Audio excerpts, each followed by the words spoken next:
안녕하십니까.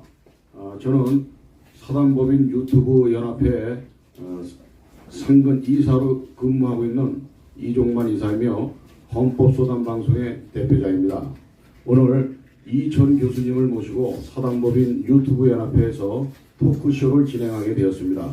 오늘 참석해 주신 많은 우리 애국 유튜버 대표자 및 관계자 여러분께 감사의 말씀드리고, 바쁘신 시간 내주신 우리 애국 동지 여러분께도 감사의 말씀드리겠습니다.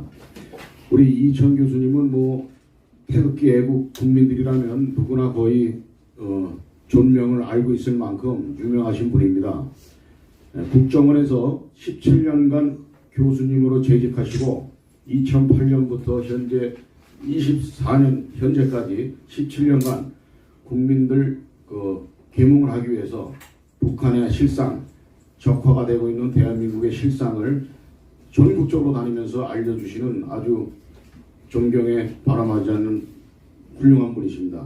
또한 제일 중요했었던 국민자치기본법을 이 공산주의 세력들이 합법화해서 국민들을 마치 북한의 5담당제식으로 엮어놓으려고 했던 법을 저지하는 데 지대한 공헌을 하셨습니다. 그러한 상황에 이르게 만든 1등 공신이 우리 이천 교수님입니다. 또한 저서가 여러 가지 저서가 있는데 시간 되시는 분들은 꼭 구매해서 구독해 주시기 바랍니다. 대한민국 건국전후사 바로 알기, 정치사상용어 바로 알기, 반대한민국 세력의 비밀이 드러나다, 2030 대한민국 세력의 비밀이 드러나다, 주민자치기본법 공산화의 길목 등이 다수가 있습니다. 그리고 오늘 주제로 하는 이 강연의 내용에는 국민들 모르는 사이 공산화로 가는 대한민국, 국민들 모르는 사이 허물어지는 대한민국에 대해서 강연을 해주실 것입니다. 큰 박수로 우리 이천 교수님을 맞이하겠습니다. 감사합니다. 유튜브 연합회와 함께 이런 북콘서트를 할 수 있게 된 건 너무 영광스럽게 생각하고요. 오늘 강의를 한 30-40분 하고 그 다음에 나머지 한 20-30분은 질문을 받고 이렇게 진행하도록 하겠습니다. 지금 제가 이번에 소책자 국민들 모르는 사이 공산화로 가는 대한민국, 또 국민들 모르는 사이 허물어지는 대한민국이라는 이 소책자를 가지고 국민들을 깨우는 운동을 지금 적극적으로 전개하고 있습니다. 지금 왜냐하면 대한민국이 얼마나 절체절명의 지금 위기 상황인데도 불구하고 국민들이 지금 마치 자유민주주의 체제가 잘 지켜지는 줄 알거나 이렇게 잘못된 어떤 실상을 이해하고 있기 때문에 우리가 이 국민들을 깨우는 게 지금 절체절명의 상황이다, 이렇게 말씀드릴 수 있겠습니다.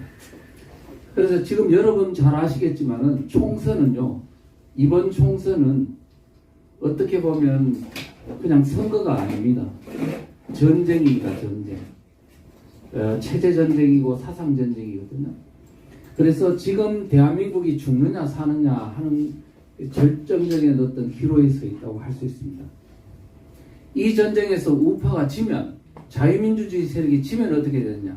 대한민국이 폭풍 속으로 들어갑니다. 그 다음에 비기면 어떻게 되느냐? 그래도 지금 대한민국의 지금 어떤 적화된, 전복된 이런 상황이 개선되지 않은 채 대한민국은 그래도 숨통이 끊어져 서서히 끊어져 갈 것입니다. 왜냐하면 여러분 잘 아시다시피 문재인 정부 때 5년 동안 법률이 바뀌어진 게 몇 개냐면 4025건입니다. 4025건 안에 대한민국의 체제를 무너뜨리는 내용들이 곳곳에 스며들어 있습니다. 그 다음에 조례는 8만 건이 바뀌었습니다. 그래서 지금 대한민국의 어떤 체제가 사실은 모든 진지, 그러니까 정치적, 경제, 사회 모든 문화적, 교육이라든가 언론이라든가 이런 진지들이 그들에 의해서 장악당했을 뿐 아니라 이것이 그들에 의해서 법적인 어떤 제도 장치가 다 바뀌어가지고 지금 대한민국이 사실상 원위치 되기 힘든 지금 상황에 있다는 거 꼭 명심하시고요. 이번에 이것을 정상화시키려면 결국은 총선에서 압도적인 압승을 거둬서 잘못된 이 법을 정상적으로 회복해야만 가능한 것이다. 그래서 지금 비교가지고는 안 되는 상황이다. 이렇게 이제 말씀을 드리고요. 만약에 우파가 적당하게 이기면 어떻게 되냐. 그래도 뭐냐면 위험한 게 지금 이 사람들, 좌파들의 지금 선거 전략을 보면 그냥 단순하게 총선에 이기기 위한 전략이 아닙니다. 다음 대선에서 완벽하게 종북 정권을 창출하기 위한 준비 작업을 하고 있는데 지금 우파들은 단순하게 이 어떤 전략 전술에 관한 것들을 모르고 그냥 우파들이 이번에 총선에서 이기면 되지 않느냐 이렇게 낙관적으로 생각하는 경향이 있습니다. 그런데 지금 그렇게 생각하시면 안 됩니다. 어쩌면 지금 좌파 종북 세력 내에서는 이번 어떤 총선을 적당하게 져주고 비겨주거나 져주고 그 틈새에 자기들이 완벽하게 지금 정치판을 재편하려고 하는 경향이 있습니다. 말하자면은 충성도가 낮은 사람들을 배제하고 좀 소란이 일어나더라도 배제하고 완벽한 종북적인 어떤 진성 세력들이 이 정당들을 장악하고 앞으로 이제 그걸 하기 위한 드디어는 대선 때 종북 정권을 창출하기 위한 준비 작업을 지금 하고 있는 과정으로 이해하셔야 됩니다. 그래서 절대로 우파들이 단순하게 그냥 외형적인 승리에 도취돼 가지고 그냥 지금 현재 한동훈 비대위원장 또는 우파 정당이 잘 하고 있고 하니까 이제 이기면 되지 않느냐. 이거는 매우 위험한 발상이다. 그래서 지금 현재 좌파들이 하고 있는 총선에 대한 어떤 전략 전술들을 우리가 좀 이해하면서 우리가 대응해야 되겠다라고 생각합니다. 그래서 이런 주제를 가지고 말씀을 드리겠습니다. 이게 잠깐만 왜 초기 화면이 안 나와요?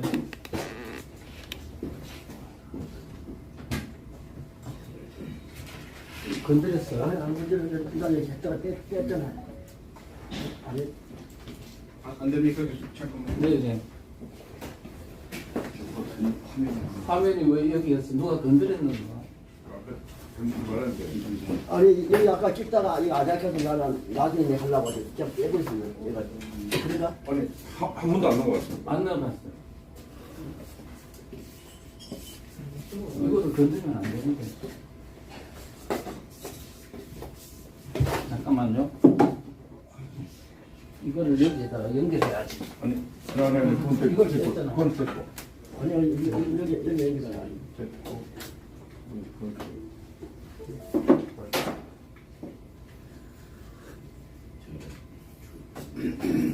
이거 괜찮겠고. 좀 놓으시죠. 자, 대신 드시죠. 맞지? 이거 됐고. 다시. 아니.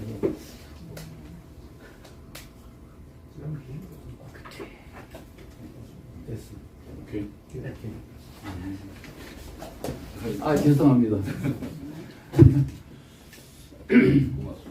제 제목은 종북 세력 이런 총선 전략으로 종북 정권 창출 노린다. 이런 주제로 제가 강의를 하려고 합니다. 지금 이 주제를 잡은 이유는 우리가 여기서 꼭 알아야 될 것은 이 지금 2024년 총선 전략이 제대로 이해하려면 2012년 총선 대선 전략을 좀 이해해야 돼요. 왜? 그것의 부활판이자 확장판이기 때문입니다. 그렇게 말씀드리고요. 그러면 어떤 2022년도 총선 대선 전략이 어땠는지 이것을 좀 이해할 필요가 있겠습니다. 근데 2012년도 총선 대선에서 승리해서 종북 정권을 만들려는 게 기본적인 목적이었어요. 그런데 그 준비 과정이 언제부터 시작됐느냐 하면 2001년도부터입니다. 북한이 2001년도 3월 달에 남한에 지령을 내려가지고 민노당을 통일 전선적 정당으로 발전시키라. 이런 지령을 내렸어요. 이 뜻은 뭐냐 하면 주사파들이 민노당으로 들어가서 그 당권을 장악하고 이 당을 발전시켜서 2012년도 대선에서 종북 정권을 창출하라는 그런 어떤 의미가 담겨져 있습니다. 그 당시에 민노당은 PD결이 만든 정당이었는데 NL계 주사파들이 거기에 들어가서 합법적인 정당을 만들어서 이제는 합법적인 방법으로 선거를 통해서 정권을 쟁취하는 방향으로 대남 전략을 바꿨기 때문에. 자, 그래서 어떻게 됐는지 한번 보겠습니다. 북한의 지령이 있자 2001년도 9월 달에 충북 괴산에 가면 군자산이라는 산이 있어요. 거기서 보람원 수련원이라는 데서 NL들 전국연합 한 대표자 한 700여 명이 모여가지고 군자산의 약속, 그러니까 그것을 개최를 했는데요. 캐치프레이즈가 뭐냐 하면 3년의 계획, 10년의 전망. 말하자면 그 핵심 내용은 이렇습니다. 주사파들이 합법적 정당으로 진출을 하는데 3년 안에 당권을 장악하라. 그 다음에 이 당을 발전시켜서 10년 안에 정권 잡으라. 이런 내용이에요. 그런 후에 어떻게 한다고요? 북한하고 연방제로 적화 통일하라. 이것을 결의한 겁니다. 자, 결의를 했는데 저는 그때 어떤 생각을 했냐면 3년 안에 당권을 장악하는 건 쉽겠지만 10년 안에 정권 잡는다는 게 가능한 얘기냐? 왜 민노당이 국회의원 한 명도 없는 정당이었는데 어떻게 그 정당을 발전시켜서 10년 안에 정권을 잡냐? 지금 대한민국 국민들이 모두 직접 투표를 통해서 대통령을 뽑는데 어떻게 이 사람들이 그런 결과를 날 수 있겠나 하면서 코웃음을 쳤습니다. 그런데 2012년도 총선 대선을 지켜보면서 그들이 꿈꾼, 그들이 기획했던 것이 현실적으로 이루어질 뻔한 사실을 보면서 그들의 역량이 보통이 아니라는 것을 절감했습니다. 그런데 지금 대한민국 2024년도 지금 총선을 앞두고 지금 다시 그들의 그때 그 전략이 재부활하고 있다는 것이 정말로 위험스러운 상황이다. 이렇게 생각합니다. 그런데 2013년도에 이석기의 아로 사건이 있은 후에 언론에서 이런 어떤 기사가 났어요. 군자산의 약속이 뭐길래 해놓고 이석기 사진이 또 걸려있는 거예요. 이게 뜻이 뭐냐 하면은 지금 그때 군자산의 약속에서 NL들이 주사파들이 합법적 정당 민노당으로 진출하라고 했는데 결국 그 진출을 시켜서 합법적인 어떤 정권을 종북 정권을 쟁취하려고 하는 그 어떤 주요 인물이 이석기였다는 거지. 자, 제가 지금 왜 이석기를 이야기하냐면 오늘 지금 총선의 대남 전략 전술을 이해하는데 이석기를 빼면 이야기가 안 됩니다. 그래서 지금 여러분들은 지금부터 끝날 때까지 이석기가 만든 경기동부연합이라는 어떤 소위 실체를 여러분들이 잘 주목하면서 강의를 들으셔야 된다. 이런 말씀을 드리겠습니다. 그래서 지금 뭐냐면 2001년도부터 2012년도 이르기까지 10년 동안 지금 뭔가 지금 종북 정권을 창출하려고 하는 그 과정 속에서 이석기는 다 주요 인물입니다. 그래서 여러분들이 잘 아시는 간첩 사건들이 있죠. 2000년도 들어와서 일어난 대표적인 간첩 사건, 2006년도 10월 달에 적발된 1심의 간첩 사건, 그 다음에 2011년도 8월 달에 적발된 왕재산이라는 간첩 사건, 이 모두 이석기하고 연결되어 있습니다. 그럼 1심에는 어떤 연결이 되어 있었냐 하면 1심의 간첩 사건에서는 그 북한의 1심의 간첩 단을 통해서 이석기를 어떻게 하냐면 민노당에 있는 당권을 장악하고 좌지우지할 수 있도록 지원하다가 들킨 사건이 1심의 사건입니다. 그 다음에 왕재산 사건은 뭐냐? 민노당의 당권을 장악하는 게 아니고 이제는 2012년도에 대권을 장악하도록 지원하다가 들킨 사건이 왕재산 간첩 사건이에요. 하나는 민노당의 당권을, 하나는 대권을 잡도록 지원하다가 들킨 사건입니다. 이것을 가지고 우리가 다시 스토리를 만들어 보면 이러한 내용이 되어 있습니다. 2005년도에요.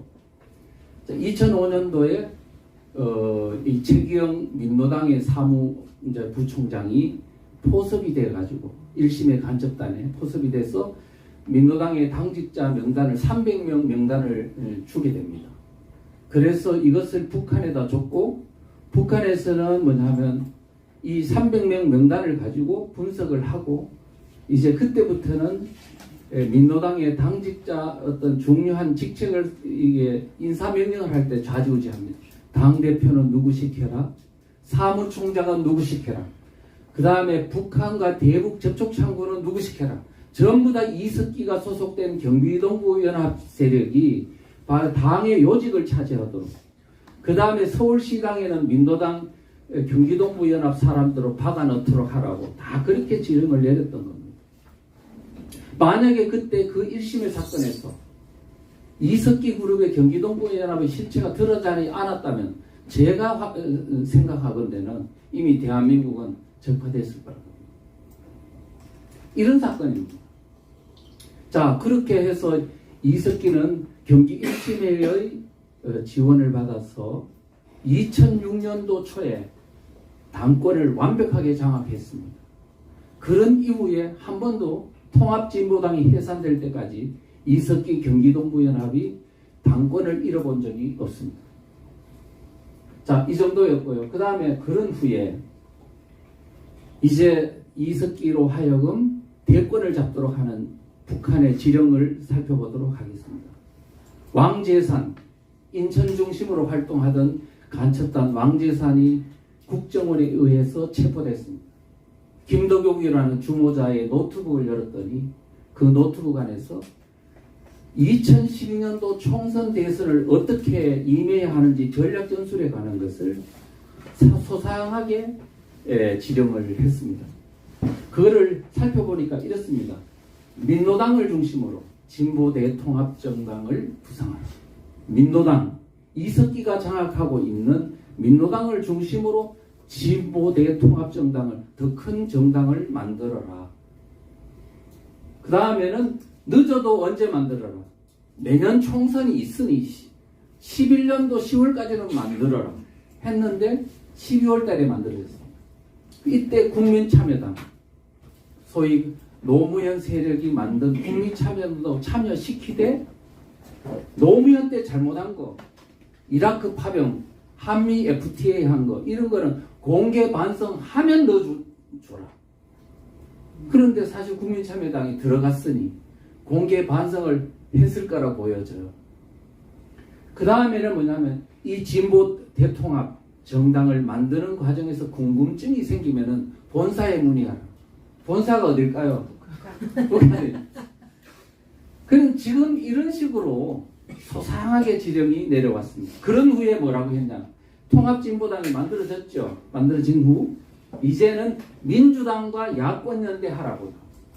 자, 통합진보당 만들고 민주당하고 야권연대 전략, 이것이 바로 이석기가 정권을 잡을 수 있는 핵심 전략입니다. 자, 그런데 어떻게 돼 있어요? 야권연대, 민주당과 통진당이 야권연대를 하대입니다. 이 야권연대의 주요 세력은 누구냐면 통진당이에요. 통진당이 민주당하고 야권연대를 하되 뭐라고 되어 있냐면 민주당한테 국회의석을 양보받아내라. 그러니까 통진당이 많은 국회의원이 당선될 수 있도록 의석을 많이 양보받아라는 거예요. 두 번째는 정책적 담보도 받아내라. 통진당의 정책이 뭐예요? 자, 주한미군 철수, 국가보안법 해체, 연방제 통일, 이런 거 아닙니까? 이 정책에 대해서 민주당이 야권연대 할 때 통진당의 이 정책에 대해서 수용한다, 지키겠다는 양보까지 받아내라는 거예요. 이렇게 하여 민주당과 이런 어떤 가이드라인과 총선 대선 전략 전술을 주고 했는데 이 영향을 받았는지 안 받았는지는 알 수는 없으나 결국은 다음 해 어떤 일이 벌어졌냐면 총선이 4월 달에 있었는데 한 달 전에 국회 식당에서요 조촐하게 통진당, 통합진보당과 민주당, 민주통합당이 야권연대 결성식을 개최했습니다. 그리고 총선에 임했어요. 그래서 통합진보당한테 국회 후보 의석을 많이 양보를 해서 통진당이 국회의원 13명이 당선되고요. 통진당이 국민 지지율이 10.3%를 얻었습니다. 10.3% 대단한 겁니다, 이게. 그 다음에 득표율은 220만 표를 얻었어요. 자, 이렇게 10.3%를 얻는 통진당하고 문재인을 앞세운 민주통합당이 야권연대에서 단일 후보를 내세우면 어떻게 될 것이냐. 제가 볼 때는 그때 100% 야권연대 팀이 승리할 거로 생각했습니다. 그런데 지금 왜냐하면은 여러분도 잘 아시지만은 문재인 후보가 그때 야권연대가 깨지고 문재인 후보 혼자서 단독으로 박근혜하고 붙었는데도 비슷비슷했지 않습니까? 오전에는 사실은 문재인 후보가 이기고 있었는데 오후에 이제 그 소식을 들은 이 노인들이 막 그냥 지팡이 짚고 투표장으로 가는 바람에 골든 크로스가 일어나서 겨우 이겼다는 이야기가 있습니다.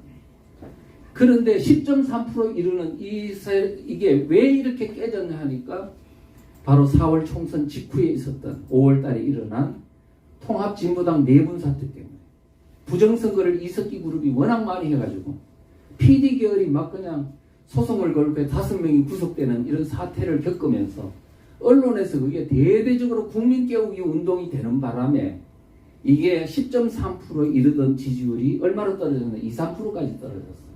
그러니까 민주당에서 야권 연대를 할 수 없는 이런 상황이 됐기 때문에 결국은 무산이 되고 겨우 문재인 후보를 이기고 됐다.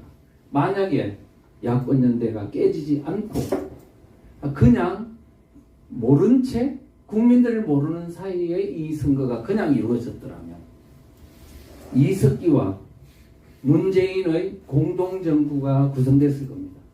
그러면 이석기와 문재인의 공동정부가 되면 주도권은 누가 잡을까 하면은 누가 될 것 같아요? 당연히 이석기가 되는 거죠. 왜 그러냐? 그 당시에 1500개의 좌파단체들은 다 통합진보당과 연대관계를 형성하고 있었고 그 배후에는 북한이 또 지원하고 있기 때문에 그렇게 될 수밖에 없다. 그래 됐더라면 종북정권이 이제 수립되는 거고 그랬으면 북한하고 연방계 통일로 직행할 수밖에 없는 상황이었는데 이게 천우신조로 5월 달에 통합진보당 내분 사태 때문에 겨우 그게 극복이 되는 겁니다. 그런데 우리가 그때 국민들이 정신 차리고 이 사태의 심각성을 알았더라면 우리가 이게 됐을 건데 아무도 모르고 지는 바람에 결국은 대통령이 강제로 끌어내려치고 여러분이 7년 동안 이렇게 고통스럽게 이렇게 심리적으로 육체적으로 그다음에 정신적으로 고통을 당하는 이런 상황이 됐음에도 불구하고 전혀 극복이 되지 않고 있는 상황이다. 이거는 우리가 정말 정신을 늦게 차리면 차릴수록 이런 어떤 고통 지수는 더 높아질 거다 이렇게 생각하고 있습니다. 자, 그다음 그러면 이번에 겨우 통진당 이석기가 정권을 잡는 것은 모면했습니다. 그런데 그 이후 이석기는 어떻게 됐는지를 한번 살펴보자고. 그런데 이석기는 지금요, 여러분 2013년도 5월 달에 이석기 아로 사건이 발생했습니다. 그래서 이석기가 거의 이 반역적인 어떤 실상이 들통나는 바람에 이 결국은 구속이 되고 이런 8년 동안 교도소에 있는 이런 어떤 어려움을 겪었습니다만은 많은 사람들은 이석기가 교도소 들어갔으니까 이제는 끝났다고 아무도 모르고 다 잊고 있을 때 이미 이석기 그룹은 어떻게 경기동부연합은 이미 제1당을 먹어버렸어요. 그래서 어느 정도 상황으로 악화됐는지를 제가 한번 살펴보겠습니다. 2013년도 5월 달에요. 바로 마포에서 또는 곤지암에서 자기가 관여하고 있던 아로 조직, 지하혁명 조직을 전부 다를 불러놓고 이제는 뭐냐면은 활동할 때가 됐다.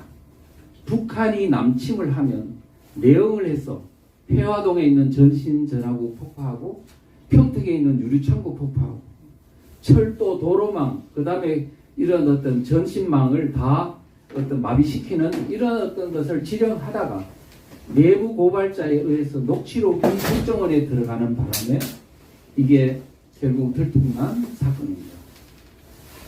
자, 그랬는데 그래서 이제 8월 달인가 교도소에 구속이 됐죠. 되고 그 여파로 지금 이석기만 구속된 게 아니고 자기가 지금 속한 통진당이 이제는 2014년도 12월 달에 헌법재판소에서 해산되는 그런 엄청난 자기들로 보면은 비극적인 어떤 불행을 맞게 됐죠. 그래서 많은 사람들은 통진당 해산됐으니까 야호 그러면서 이제 종북 세력들은 끝장났다는데 그때 저는 뭐라고 생각하냐면 지금 웃기는 소리 하지 마라. 통진당이 해산됐다고 해서 이게 위험이 가시진 게 아니다. 말하자면은 뭐라고 해야 했냐면 제가 논바닥에 이 독극물이 한 병이 있는데 이 독극물을 망치로 있잖아요. 그걸 병을 딱 깨버렸어.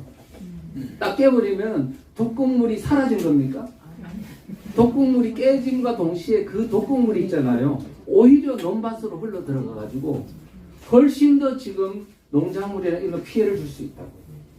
통진당을 깼는데 깨놓고 이거를 독극물을 해체하는 과정을 안 거치고 그냥 병만 깨놓고 나니 이 통진당에 있는 그 어떤 종북 세력이 어디로 흘러 들어간지를 몰랐던 거예요. 그런데 나중에 살펴보니 이 사람들이 어디로 갔냐 하니까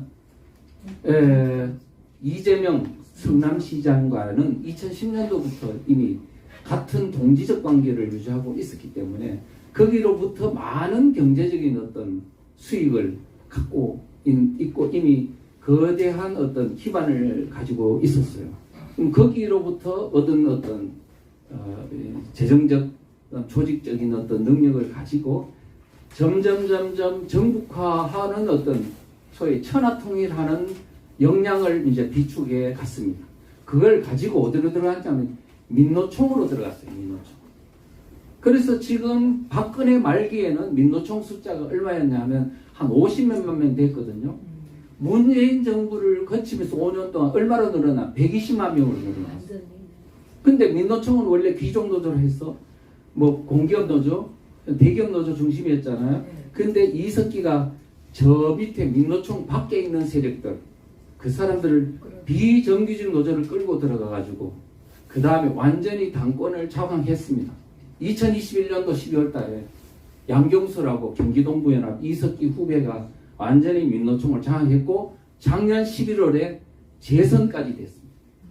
이제 대한민국은 소위 지금 이런 종북적 그러니까 이런 경기동부의 세력이 대한민국의 민노총을 장악했다 하는 뜻은 민노총이 지금 16개 산별노조로 이루어져 있는데요. 거기에 보면은 공무원 노조 같으면 입법부, 행정부, 사법부가 거기 다 들어가고요.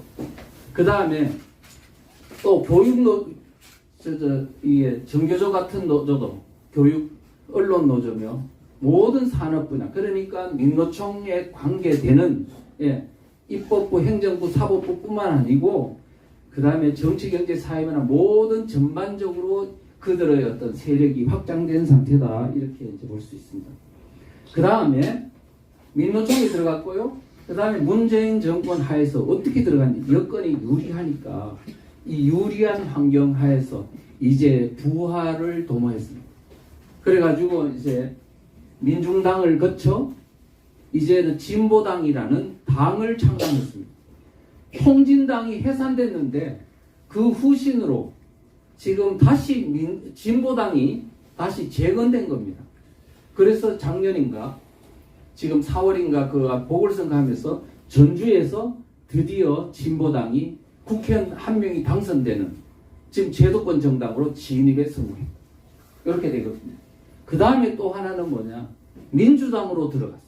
더불어민주당으로 들어가서 지금은 그들이 지금 그 경기동부연합과 앞세우는 한총련 세력을 앞세워서 이제 배후에는 경기동부연합이 있고 지금 더불어민주당을 완전히 장악한 상황이다, 이렇게 이제 볼 수 있습니다. 자, 그런데 지금 민주당으로 들어간 과정을 보면요, 물론 아까 말했죠, 이재명 이재명 어떤 성남시장과 함께 2010년도부터 함께 이렇게 공동 시정을 구성했다 할 만큼 같이 이제 결합이 됐지만은, 그러다가 어디로 갔어요? 경기도지사로 가면서 경기도로 갔다가 이제는 더불어민주당으로 들어가서 대통령 후보가 됐다 하면서 급속도로 그들 세력이 민주당 속으로 들어갔습니다. 그리고 2020년도 총선 때는 왕창, 그 다음에 지금 당대표가 되면서는 더 왕창 해서 지금은 대한민국 제1당인 더불어민주당의 주도권을 장악했다. 그래서 지난 대선 전에 이낙연 후보와 그 다음에 이재명 후보 간에 경선이 있었죠. 그때 당 게시판에 올라온 것을 보십시오. 이번 경선 결과에 따라서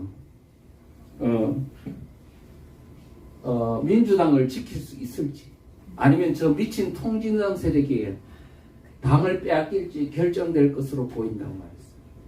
무슨 얘기냐 하면, 이미 그때 대통령 후보 경선할 때 이미 통진당 세력이 이재명 세력과 함께 왕창 들어가서 활동을 하는 그걸 보고 이미 내부에 있는 당원들은 알고 있었다는 거. 그런데 어떻습니까? 이낙연 후보는 결국 이들의 예측대로 이낙연 후보는 민주당을 원래 정통 민주당을 이제 구성했던 그 사람들이 결국은 참지 못하고 뛰쳐나가서 결국 둥지를 빼앗겼다는 것을 우리가 알 수 있는 거예요. 그랬어요. 지금 현재 민주당 내부를 보면요, 이렇게 되어 있습니다. 이미 이낙연 세력, 말하자면 자유민주주의 성향이 그래도 상당한 다수를 점하고 있는 이낙연 세력은 이제 당에서 퇴출됐습니다.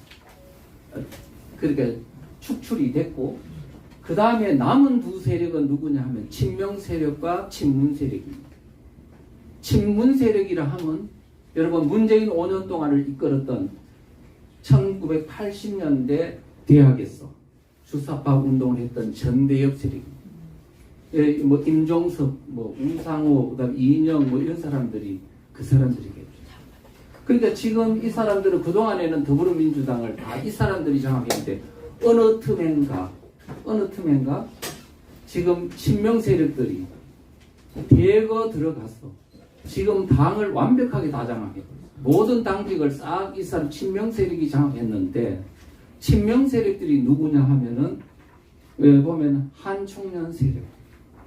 지금 외형적으로는 한총련 세력. 그 한총련 세력은 1990년대 이 주사파 운동과 지하혁명 활동을 했던 한총련 세력입니다. 그 다음에 그 배후에는 경기동부연합 있는 걸로 다 이렇게 전문가들은 분석하고 있습니다. 그런데 친문 세력은 문재인을 지지했던 사람은 80년대 종북 주사파. 그 다음에 지금 친명 세력은 90년대 종북 주사파. 그런데 저 다 같은 종북 주사파인데 성격이 달라요. 전대엽 세력은 뭐 어떠냐면은 80년대 북한의 지령이 아닌 대학가에 있는 스스로가 김영환이라 이런 사람들에 의해서 자생적으로 뭐냐면 북한의 대남 방송을 보고 종북화된, 말하자면 수령님 김일성을 수령님으로 모신 그런 어떤 자생적인 종북 세력이라면, 지금 한총련 세력은 또 배후에는 경기동부연합은 이거는 북한과 간첩 어떤 대남 공작에 의해가 연결된 간첩과 연결된 종북 세력입니다. 성격이 그러면 자생정복하고 간첩정복하고 어느 게 더 위험해요? 지금 대한민국 더불어민주당은 이미 성향이 확 바뀌어버렸어요. 옛날에 김대중 정부 때의 민주당, 노무현 때의 열린우리당, 그 이후의 민주당과는 너무나 성격이 확연하게 지금 변했다, 이렇게 이제 보시면 될 것 같습니다. 자, 그러면 이 정도의 사전 지식을 갖고 2024년도 총선과 종북정권 창출을 하기 위한 그들의 어떤 전략 전술에 관한 부분을 살펴보도록 하겠습니다. 그래서 지금요, 저 이렇게 생각하면 될 것 같아요. 여러분이 지금 있잖아요. 많은 분들이 지금 이 총선에서 우파들이 이기냐 지냐, 얼마나 이길 것이냐 하는 부분에다만 지금 외형적인 부분에만 초미의 관심을 갖고 있어요. 그러면서 지금 이 종북 세력 내에서 어떻게 이 총선에 임하고 있는지, 전략 전술은 어떠한지에 대해서는 전혀 관심이 없어. 근데 이것을 관심 안 가지면 지금 이 총선에서 이기기도 힘들 뿐더러 그 다음에 이 총선에 설사 이겼다 하더라도 앞으로 나타날 대선에서 정권이 그들에게 넘어가는 바로 지금 준비 단계라는 사실을 망각하고 있다 보면 반드시 대선에서 피눈물을 흘릴 날이 옵니다. 우리가 지금 이 위기 상황을 극복하려면 지금 단순히 총선에서 우파가 이기는 데 머물면 안 되고, 지금은 뭐냐면 대한민국 국민들에게 완전히 현재 있는 이 종북 세력의 전략 전술에 관한 부분을 국민 모두에게 다 일깨워주고 이것에 대한 것을 공유하게 해서 국민들을 완전히 이들의 실체를 깨닫게 하는 것이 중요합니다. 만약 그렇지 않으면 또 약간 뭐 그냥 이기만 하면 되지 않나 하는 이런 얄팍한 생각을 가지고 지금 이 어떤 정세를 보면서 약간 나이브하게 생각하거나 방심하거나 하면 정말로 다시는 돌아올 수 없는 후회에 있던 대한민국 상황에 직면하게 될 거다. 저는 이렇게 생각합니다. 그래서 지금 현재 전략 전술은 어떻게 첫째, 2012년도에 여러분 그 총선 대선의 전략 전술이 뭐였는지 다시 상기를 해보세요. 첫째는 뭐였습니까? 자, 민노당을 중심으로 통합진보당으로 만든다는 거 아니에요. 지금 사회주의 어떤 그 종북적 이런 성향을 가진 사람들을 하나의 거대한 어떤 정당으로 만드는 통합진보당 창당 작업입니다. 두 번째는 뭐냐 하면은 이 통합진보당을 만들어 가지고는 그 다음에 민주당하고 야권 연대를 하는 거다. 그렇게 해서 이제는 큰 어떤 연대를 구성해서 단일 후보를 내세워서 완전히 유권자를 싹쓸이한다 하는 전략이잖아요. 이 두 가지 포인트를 가지고 지금 2024년도에 어떻게 그들이 지금 총선 전략 전술을 하고 있는지를 일단은 이해하셔야 됩니다. 그래서 우선은요, 새로운 거대한 통합진보당, 진보대 통합정당을 만드는 어떤 부분을 제가 좀 설명을 해드리겠습니다. 먼저 정의당의 주류가 깃발을 들고 나섰어요. 작년 11월 달부터 벌써 준비가 됐습니다. 언론에 노출됐어요. 그래서 그 사람들이 정의당이 주도한 내용은요, 이거는 하나의 뭐라 그럴까, 권투로 따지면은 오픈 게임. 그 다음에 이 사람들이 주류가 아니고 약간 그 우리 술집에 가면 삐끼 있잖아, 삐끼. 예, 끌어들이는 하나의 어떤 유인책이자 하나의 어떤 계기를 마련하는 그거. 그 다음에 나아가서는 본진의 이제 중요한 얘기들이 나오게 되는 거예요. 그러니까 이 사람들의 얘기에 너무 귀담아 들을 필요는 없으나, 그러나 그 과정들 속에서 뭔가 이해해야 될 부분이 있다는 거예요. 그걸 제가 말씀드릴게요. 정의당에서는 이런 말을 했어요. 이런 말. 어떤 말을 했냐면은,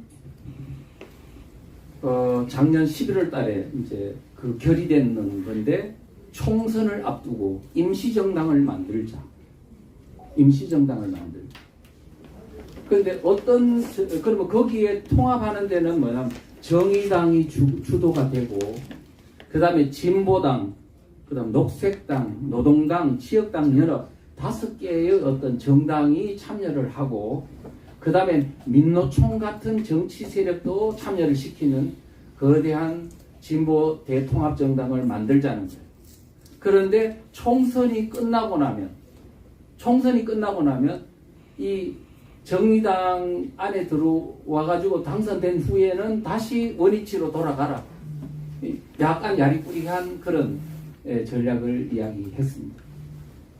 자, 했는데 여기서 우리가 주목해야 될 부분이 뭐냐면 이겁니다.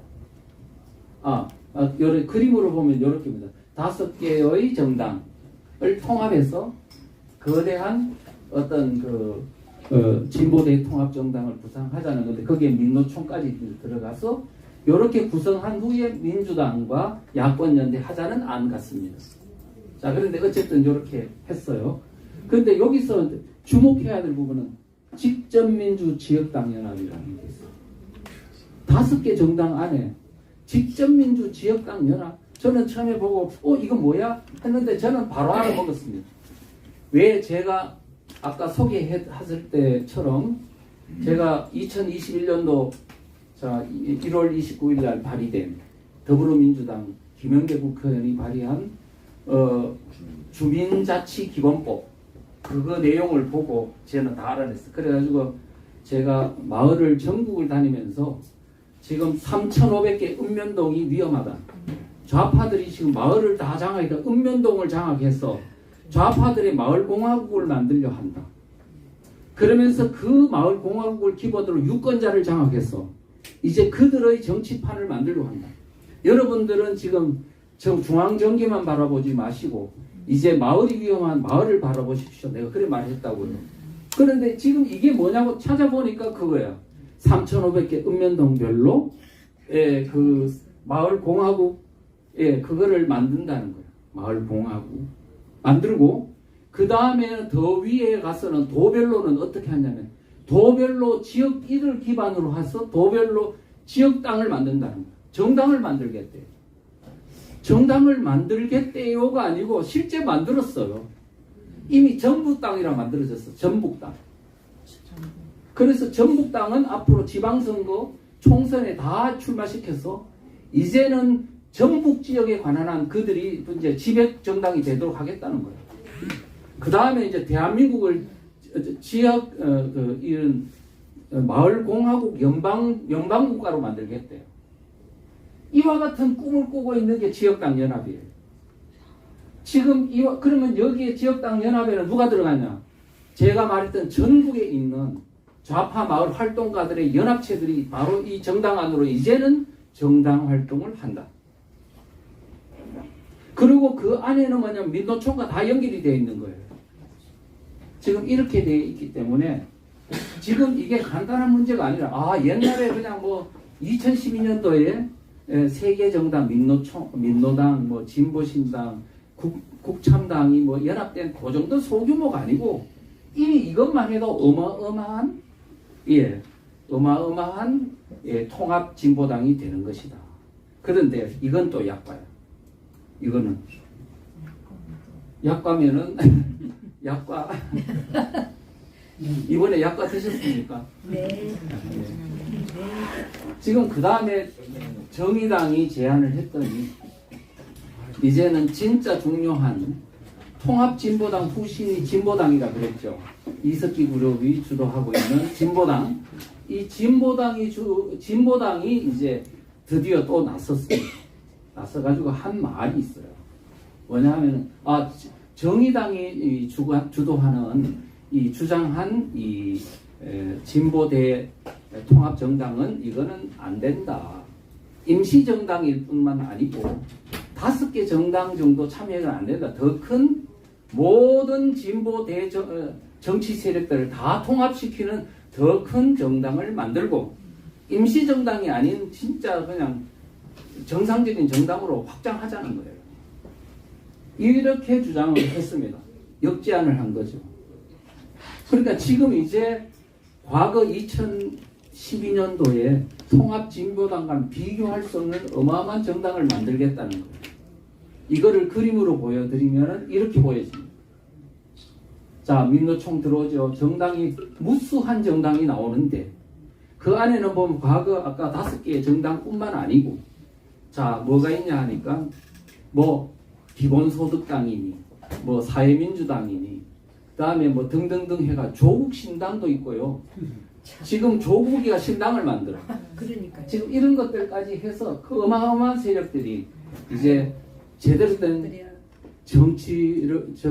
정당을 하나 만들려고 지금 이제 움직이고 있다. 이게 어떤 형태로 결말이 날지는 모르겠지만 일단은 이와 같은 어떤 플랜을 가지고 지금 만들어지고 있다는 사실을 주목할 필요가 있습니다. 자, 그러면 만들어졌다고 치자고요.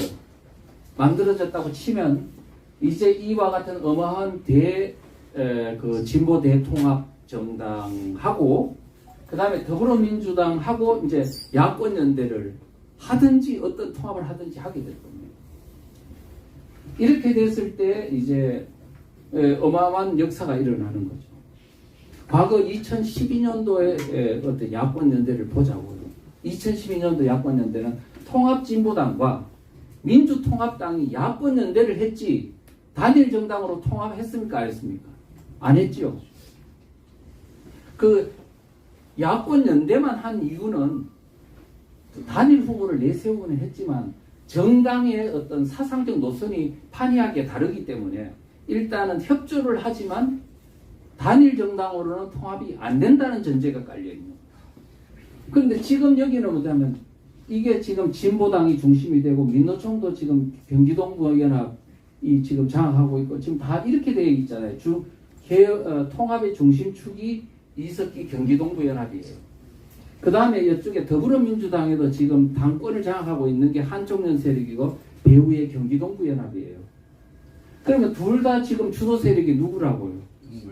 예, 이석기 경기동부연합이 직접 간접적으로 다 이렇게 지금 연결이 되어 있기 때문에 과거와 다르다는 거예요. 이미 이거는 한 당으로 합쳐도 될 만큼이에요.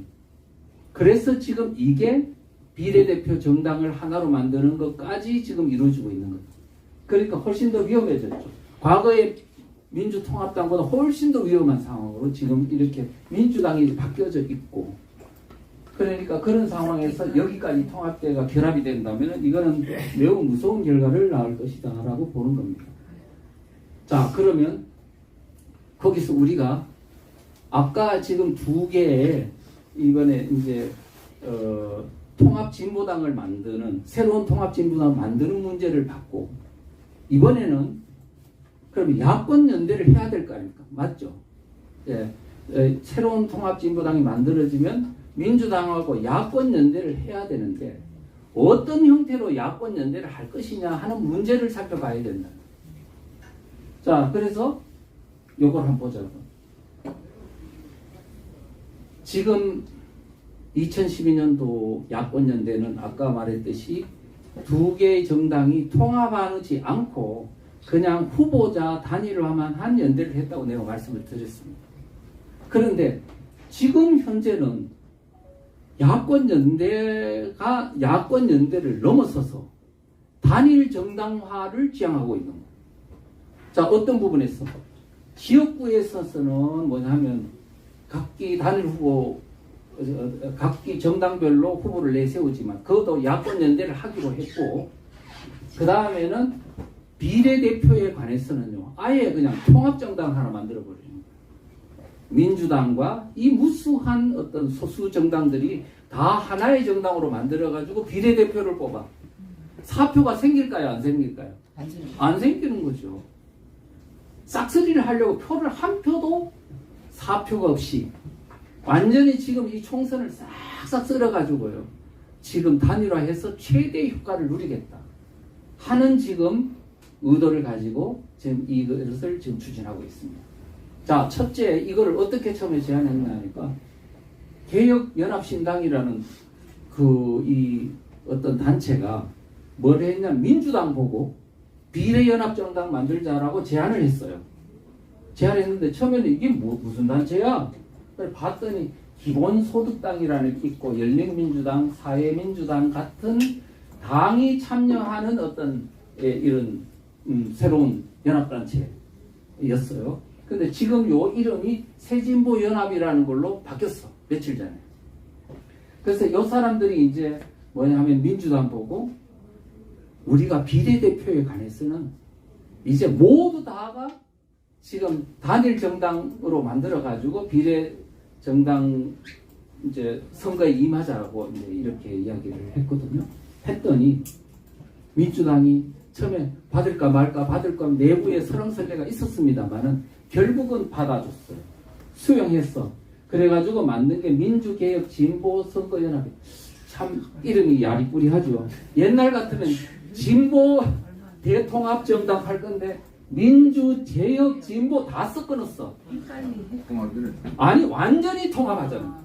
거대한 통합을 하잖아. 그래서 지금 여러분들이 알고 있는 수많은 어떤 이 좌파 단체들을 하나로 다 묶어가지고 비례대표당으로 만들어가지고 총선에 임한다. 자, 이 당에 들어가면 뭐냐면 이제는 모든 정당들이 하나하나가 별개의 정당이 아니고 총선에 관해서는 아예 한 개의 정당이라는 뜻입니다. 무서운 얘기죠. 자, 이렇게 되는 거거든요.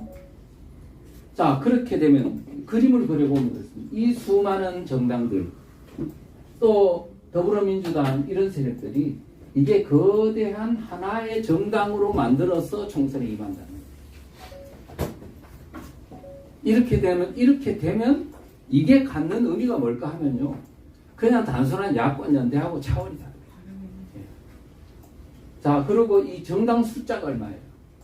어찌 하다가 여러분 2000년도 초만 해도요.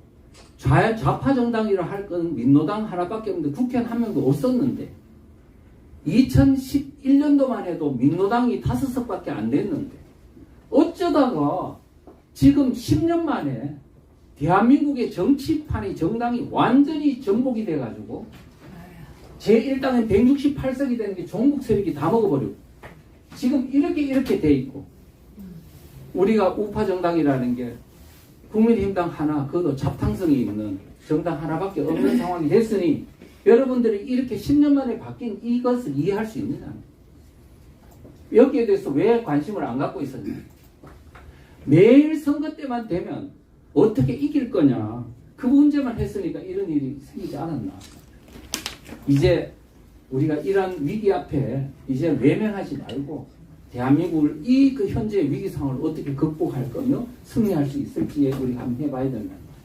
저는요 우리가 애국운동 많이 하면서도 사람들 보고 뭐라 하냐면 도끼로 나무 밑둥치를 치라 그랬어요.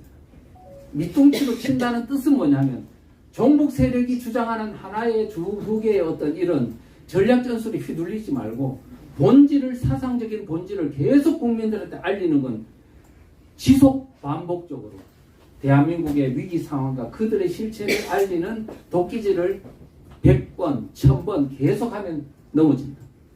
그래서 이 퍼리를 따지 말라고 내가 누누이 이야기했어요. 그래서 지속 반복이 중요합니다.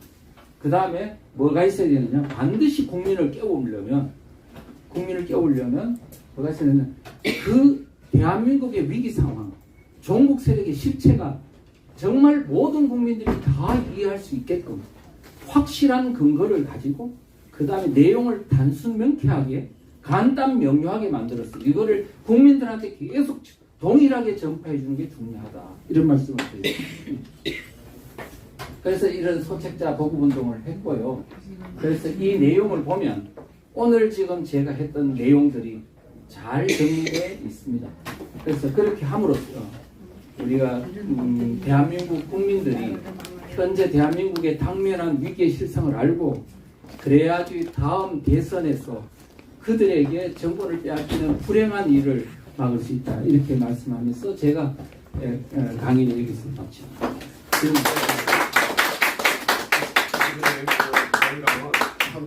저희가 들어서 이해가 쏙쏙 가는데 시작하기 전에 말씀하셨듯이 이제 의문 사항들에 대해서 이제 Q&A 시간인데 시간이 좀 많이 지나서 우리 그 지대영 회장님하고 유튜브 연합회 여러분들이 질문 사항을 한 8개를 줬는데 이거 시간상 다 질문 드릴 수는 없고 3가지만 제가 발췌해서 네. 질문 드리겠습니다.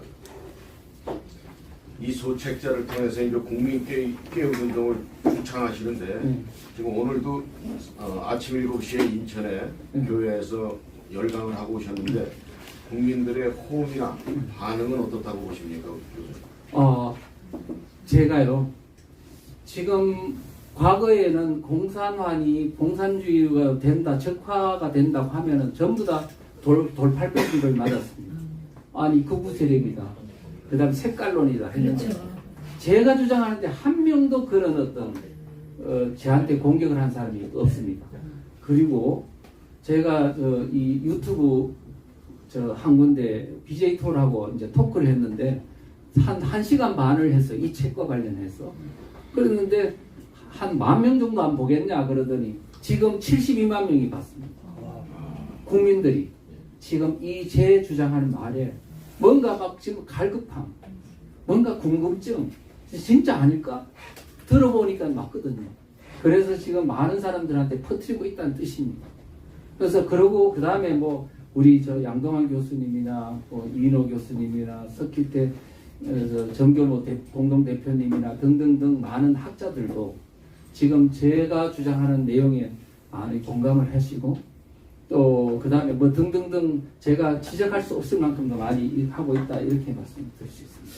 두 번째로는 북한이 지금 대남 전략을 바꿨지 않습니까? 네. 대한민국을 동포 개념이 아닌 주적으로 했는데 북한의 대남 전략을 획기적으로 바꿨는데 어떻게 우리가 이해해야 될지 국민들이 MSM에서 메인 뉴스나 신문에서 나오는 그 허구 유해 진실성 있는 어떤 전략을 어떻게 보시는지요? 네. 저도 처음에는 이게 도대체 북한이 왜 이러나 김정은이가 그동안에 김일성, 김정일이가 했던 소위 전략은 무력적 통일도 지향했지만 우리 민족끼리 같은 민족이다, 평화 통일이다 이런 방식으로 국민들을 이렇게 소위 속이면서 그 다음에 지금 자기들의 종북 세력을 확대하고 이런 전략을 펴왔다고. 그런데 갑자기 있잖아요. 이제는 민족이니 통일이니 이런 평화 통일 이런 거 하지 마. 다 하지 마. 이제는 대한민국 것들은 적이다. 이렇게 하면서 국가 대 국가 개념으로 이제 한다는 거예요. 왜 이렇게 했을까라고 생각하는데 많은 어떤 사람들은 또 이렇게 아전인수격으로 해석해서 북한이 지금 대한민국의 어떤 문화가 자꾸 이렇게 스며들어 가니까 북한의 젊은이들이 그렇게 동요돼 가지고 체제가 위험해지니까 방어하기 위한 차원에서 지금 그렇게 했다고 하는데 그거는 아전인수 잘못된 해석이라고 봅니다. 북한은 옛날부터 지금까지 적화 통일을 위한 어떤 것을 목표를 한치도 흐트림이 없고 지금 상황이 훨씬 더 그들에게 적화 통일하기에 유리한 상황으로 전개되고 있습니다. 핵을 가졌죠. 미사일을 가졌죠. 거기다가 남한 내에 있는 그들이 김일성 때부터 심어놓은 종북 세력이 이제는 점점점 커져가지고 대한민국에 있는 제1당과 모든 정치권을 오늘 설명했듯이 다 먹어버린 상황인데 지금 뭐냐면 내란을 일으킨다 하더라도 아무도 이상할 게 없는 정도로 이미 그렇게 종북 세력도 확대되어 있는 상황인데 아니야 이제는 대한민국을 적화통일하는 거 포기할 거야 이렇게 할 수가 없는 거거든요. 그래서 지금 북한의 이런 전략을 바꾼 것은 지금 이제는 자신감의 발로다. 대한민국을 이제는 사상을 드러내놓고 이제는 깨부실 수 있다는 어떤 그런 자신감의 발로에서 나온 변화다 그렇게 생각합니다. 예. 그 연방제로 가기 위해서 우리의 국채를 인정하는 것이 아닐까 싶습니다. 연방제로 뭐요? 연방제를 가려고 하니까 우리를 괴뢰로 보면은 국가가 안 되잖아요. 그런 면도 있을 수 있고 여러 가지 있겠지만은 뭐 일단은 제가 생각할 때는 다양한 그러니까 핵무기를 써야 되는데 우리 민족끼리라는 개념을 가지고 핵무기를 쓰면은 이거는 여러 가지 비판이 많을 거야. 그러니까 아예 국가적인 적극으로 보고 그냥 핵무기를 쓸 수 있다는 위협을 강화하기 위한 요소도 있다. 우리 저 유튜브 연합회 네, 예. 공동대표이장이신 봉지루 방송의 지대웅 대표님. 예, 지금 정치권에서는 중국 좌파들이 이제 거의 다 장악해가고 있는데 그 외에 언론, 방송 그리고 공무원사회 우리가 모르게 지금 거의 절반 이상은 장악됐다. 네. 그리고 특히 우리는 방송에 관심이 있는데 주로 그 민노총들이 구글 코리아를 장악해서 우리 유튜버들을 수도 없이 지금 나가서 집회 촬영하는 것만큼만 폭파 계속 시키고 있거든요. 그래서 이런 부분에 대해서 우리가 국민들이 좀 알아야 되겠다 하는 그렇죠. 설명을 좀 해주시면 좋겠습니다. 그래서 지금 현재 이거는 제가 아까도 말씀드렸잖아요. 이미 대한민국은 진지가 기울어진 운동장을 넘어 이미 전복된 상황이다. 그러니까 모든 진지 언론만 그런 게 아니고 모든 다 심지어는 선관위까지도 사실은 그들의 손아귀 있지 않습니까? 그래서 이런 부분들을 이미 우리 국민들이 잘 알고 있어야 된다는 말씀을 드립니다. 네, 다음은 유튜브 연합회 네. 충무 역할을 하고 있는 네. 제가 이번에요 국힘당에 출마하겠다는 사람에 대해서 몇 번 한 4번 정도 만났는데 그동안에 이 사람이 민주당 측에서 시의원도 구의원까지 하신 분이에요. 근데 이분이 이번에 이제 국민의힘당으로 출마를 하겠다고 하는데 제가 깜짝 놀란 게 저는 우파로 전향됐기 때문에 출마하겠다는 줄 알았어요. 근데 그게 아니고 완전히 사상이 좌파이고 그리고 연방제를 하겠다는 주장이 강하고 단 한 가지도 우파스러움이 하나도 없는 사람이 지금 국힘당에 출마하겠다고 해가지고 경선에 문제는 다 동참을 그래서 하고 있어요. 네, 동참을 하고 있는데 그래서 제가 이 사람이 저를 보고 도와달라 그러는 걸 자기가 국회의원이 되면 국회로 데려갔다 있다 이런 제안까지 했는데 제가 이거 깜짝 놀라가지고 이제 이 정도로 그리고 이 사람을 지지하는 사람들이 전부 다 거기 현장에 와 있던 사람들이 전부 좌파들이었던 거예요. 그래서 이 사람들이 하는 말이 뭐냐면은 대한민국의 자가 어디냐 우가 어디냐 대한민국은 이미 하나다. 이렇게 말을 하는데 거기서 제가 느낀 게 뭐냐면 이 사람들이 이미 국힘당까지도 장악했다라는 걸 스스로 인정하는 발언을 한 거예요. 그게. 그래서 국힘당에 출마하는 사람들이 어떤 사람들이 출마를 하고 있는지 이거를 국힘당에서도 굉장히 구분을 잘 해야 된다라고 보는 거거든요. 경선에 나왔다고 해가지고 무조건 우리가 이래 해줘야 되는 게 아니고 맞습니다. 오늘 이제 우리 교수님이 국힘당의 뭐 선거 공천 관련자가 아니시니까 일단 충분히 그거는 그래서 저는 그 내용을 충분히 이해하고요. 왜 그러냐면 이 국힘당이 지금 뭐냐면 2002년도에 천안연수원을 없애버리고 국고에 반납하는 이 잘못된 어떤 정책 이후에 어떻게 보면 15년 만에 당이 허물어졌습니다. 그러니까 우리가 뭐냐면 논산훈련소가 없이 군 장병을 그냥 군대 투입하는 안 되듯이 우리는 정치 진지에서 정치 교육을 시키면서 해야 되는 그게 정당인데 그것도 안 하고 그냥 말하자면 교육도 안 시켜. 당연히 그러니까 전문가 교수 집단에 이런 사람이 없겠죠. 그러니까 그냥 그때부터는 이제 뭐 아무나 사상적으로 당 정체성과 맞지 않는 사람들이 막 들어와도 이거를 견제 필터링 해줄 수 있는 시스템이 없는 거죠. 이게 결과가 그렇게 나타나는 거예요. 탕남 둥지를 스스로 만들어 놓은 거예요. 그렇습니다. 예. 자, 다음에 우리 정성원 대기자님이 이제 마지막 질문으로 오늘 교수님, 마치겠습니다. 타임즈 정사 기자입니다. 네. 그 교수님 말씀 들어보니까 상당히 심각한데요. 심각해가지고 보니까 지금 선거 50일 전인데 물론 패망 전야를 보는 것 같습니다. 물론 패망 전야. 그래가지고 이것을 뭐 국힘은 원실에 있는 정당이니까 그동안 필요 없고 이 대통령실에서 대통령 모르더라도 비서실에서 알아야 되는데 비서실 있는지 알고 있습니까? 제가 볼 때는 알고 있는지 없는지는 모르지만 기본적으로는 뭐 대통령실에서도 이 깊이는 모를 것이고 나름대로 이제 그냥 일반적인 계략적인 부분은 이해할 거라고 보고 그렇습니다만은 지금 이거는 정부에다가 맡겨놓을 일이 아닙니다. 정부는요 이미 선거 전에 들어오면은 정부가 나서 가지고 일 하기가 어렵습니다. 이제는 누가 나서야 되냐? 국민들이 나서야 돼요. 국민들이. 그래서 정당은 정당대로의 역할을 하지만 근데 지금 이제 좀 다행스러운 거는 국민의힘당이 한동훈 비대위원장이 이번 총선 캐치프레이즈로 운동권 심판론, 운동권 청산론을 이야기했어요. 그러니까 지금까지 국민의힘당이 사상전의를 한 적이 없고 선거 때. 근데 지금은 사상전을 하겠다는 거예요.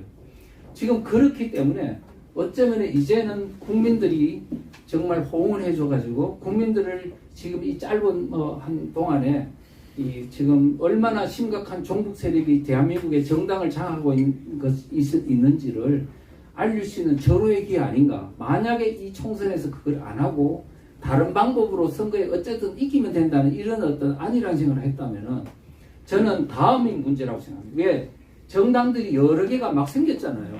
이게 총선을 지나고 나면 이게 굵어져. 점점 굵어져 가지고 나중에는 되면요.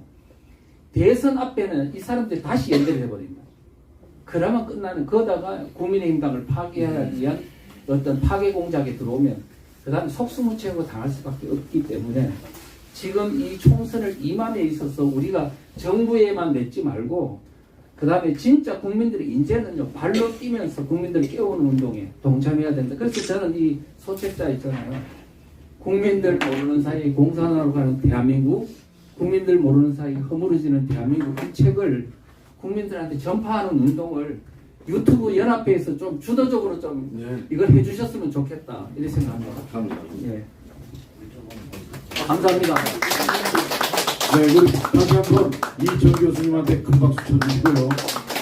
제가 며칠 전에 이정 교수님 뵙고 마치 일제 36년 치하에서 국민 계몽을 일깨우신 도산한 정호 선생님 이상의 열정과 애국심을 가지신 분으로 보고 앞으로 국민 계몽 운동을 이정 교수님이 우리 유튜브 연합회 130여 개 방송을 통해서 계몽을 하시는 게 가장 빠른 길이라고 생각하면서 저희가 1차로 오늘 자리를 마련했습니다.